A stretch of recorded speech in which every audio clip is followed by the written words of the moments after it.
Nos Estados Unidos, a concorrência que se estabeleceu através dos ônibus, automóveis, caminhões e aviões impôs para as estradas de ferro grandes perdas e uma derrota quase absoluta no que diz respeito ao transporte de passageiros.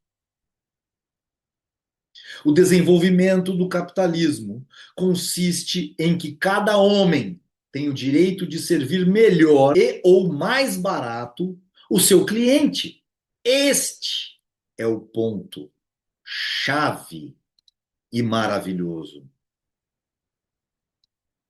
É isto do que nós estamos tratando dentro do capitalismo.